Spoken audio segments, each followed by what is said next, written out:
প্রতিদিন ঘুম থেকে ওঠার পর আমাদের মায়েদের শুধু এই একটা জিনিস মাথায় ঘুরতে থাকে যে আজকে কি রান্না করব, তাই না বলো বন্ধুরা? হ্যালো এভরিওয়ান, আসসালামু আলাইকুম। ঘুম থেকে উঠে আমি প্রতিদিন যে কাজটা করি, বারান্দার পর্দাটা একটু সরিয়ে বারান্দার দিকে তাকিয়ে উকি মেরে দেখি যে কি অবস্থা। কয়েকদিন ধরে কিন্তু মোটামুটি ওয়েদারটা একটু ভালোই চলছে। আজকের সকালের আকাশটা কিন্তু দারুণ লাগছে, ঠান্ডা ঠান্ডা বাতাস বইছে। ফ্রেশ হয়ে তারপর কিচেন রুমে চলে আসলাম। প্রথমে কিন্তু আমি কিচেন রুমে বিসমিল্লা বলেই ঢুকেছি। যে কাজ শুরু করবো তার আগে কিন্তু বিসমিল্লা বলে নেবা। প্রথমে আমি আজকে সকালে কি খাবো সেটাই অ্যারেঞ্জ করে নিচ্ছি। আমি 1 চামচ চিয়া সিড দিয়ে পানি দিয়ে ভিজিয়ে রেখে দিলাম। ওজন অনেক বেড়ে গেছে, এখন এই চিয়া সিড খেলে নাকি ওজনটা একটু কমে। আমিও কয়েকদিন ট্রাই করে দেখি কি অবস্থা হয়। এটা কিছুক্ষণ ভিজতে থাকুক, আর ওইদিকে আমি যে জিনিসটা করে নিচ্ছি এটা আমি রেগুলার কয়েকদিন ধরে খাচ্ছি, তো আজকেও আমি এটা বাদ দিলাম না। একটুখানি আদা কুচি করে একটা কাপে নিয়ে নিলাম, আর ওইদিকে একটু গরম পানি ঢেলে দিব। আদাটা কিছুক্ষণ ভিজানোর পরে গরম পানিটা একটু কুমকুম গরম যখন হয়ে যাবে তখন এতে আমি একটু মধু অ্যাড করে নিব।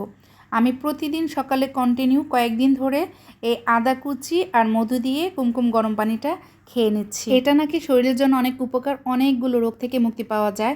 আর তাছাড়া পেটে গ্যাসের সমস্যা থাকলে সেই সমস্যাটা মোটামুটি দূর হয়ে যায়। এটা এখন আমি খেয়ে নিলাম, পরে চিয়া সিডের পানিটা খেয়ে নিব। তারপর খাওয়া শেষ করে এখন আমি চুলাটা একটু ক্লিন করে নিলাম। রান্না শুরু করার আগে চুলাটা একটু মুছে নিলে ভালো লাগে, মনটাও ভালো লাগে। চুলাটা ক্লিন করছি আর আমি ভাবছি যে আজকে কি রান্না করব। প্রতিদিনের এই রুটিনটা মাঝে মাঝে একঘেয়েমি লেগে যায়। কি রান্না করব, কোন তরকারি দিয়ে কোনটা রান্না করব, মাছ রান্না করব না মুরগি রান্না করব। তো এইদিকে আমি এই পাবদা মাছটা ভিজিয়ে রাখলাম, কেননা আগে ভিজিয়ে রাখি তারপরে দেখা যাবে, চিন্তা করা যাবে এটা কোনো তরকারি দিয়ে রান্না করব না জাস্ট ভুনা করব।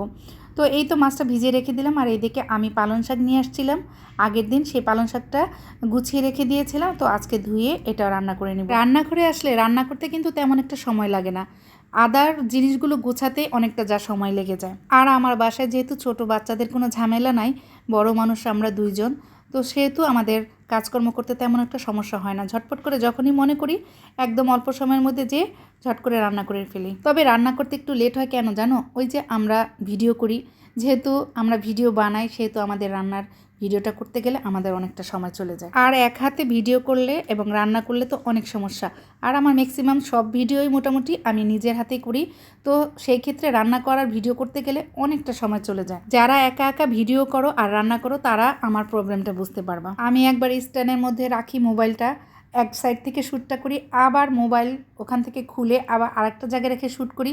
এমন করে করতে করতে গেলে যে রান্নাটা মনে করো আমার আধা ঘন্টা হয়ে যাবে, সেই রান্নাটা করতে আমার 1 থেকে 1.5 ঘন্টা লেগে যায়। আর তোমরা যারা ভিডিওটা দেখো 3-4 কিংবা ঊর্ধ্বে হলে 5-6 মিনিটের ভিডিও, অল্প সময় শেষ হয়ে যায়, মনে করো এটা করতে কি আর তেমন কষ্ট। আসলে কিন্তু এটার পিছনে 1.5 থেকে 2 ঘন্টা এরও বেশিও সময় লাগতে পারে। সো আমরা অনেক পরিশ্রম করে কিন্তু একটা ভিডিও বানাই। চাইলে তোমরা কিন্তু একটু সুন্দর করে ভিডিওটা দেখে একটা কমেন্ট লাইক করে যাবা, তাহলে কিন্তু আমাদের দেখতে ভালো লাগবে, তাই না বলো? তাহলেই তো আমরা নতুন নতুন ভিডিও বানাতে উৎসাহিত হই। অনেক গল্প করতে করতে এদিকে কিন্তু আমার পালং শাক ভাজিটা হয়ে গিয়েছে।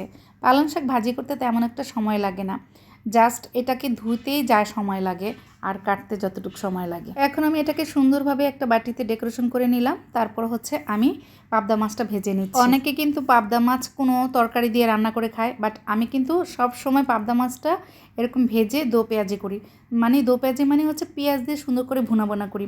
আমি কখনোই পাবদা মাছটা অন্যভাবে রান্না করে খাই না। একটু বেশি পেঁয়াজ দিয়ে টমেটো দিয়ে তারপর এটাকে সুন্দর করে ভুনা ভুনা করে তারপর ধনেপাতা দিয়ে নামালে এই তরকারিটা খেতে কিন্তু অনেক ভালো লাগে। আর পাবদা মাছটা কেন মজা লাগে, পাবদা মাছের মধ্যে কিন্তু ছোট ছোট কাটা নেই, একদম লম্বা একটা কাটা, সো এটা খেতে কিন্তু অনেক মজা হয়। এই তো আমার মোটামুটি রান্নাটা হয়ে গেছে কমপ্লিট। এখন সুন্দর করে উপরে ধনেপাতা দিয়ে দিলাম।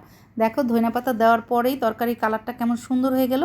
এই তো এটাকেও আমি একটা সার্ভিং ডিশে ঢেলে নিলাম। মোটামুটি আমার রান্না হয়ে গিয়েছে। তারপরে এইদিকে আমি একটু পটলও ভেজে নিয়েছিলাম, তবে পটলের কিন্তু পুরো ভিডিওটা রেসিপিটা তোমাদেরকে আমি দিয়েছি। যাই হোক, আজকের মতো কিন্তু আমার এই রান্না ছিল, রান্নাগুলো তোমাদের সাথে শেয়ার করলাম। আর টেবিলে এখন এগুলো সাজিয়ে রেখে আমি গোসল করতে যাব। তারপর গোসল করে নামাজ পড়ে এসে আমরা মা ছেলে একসাথে খেয়ে নিব। কেমন লাগলো তোমাদের কাছে আমার আজকের এই রান্নার ভিডিও? প্রতিদিনের এই ডেইলি লাইফের ভিডিও যদি তোমরা দেখতে চাও তাহলে আমাকে লাইক কমেন্ট শেয়ার দিয়ে আমার পাশেই থেকো। আল্লাহ হাফেজ, টাটা।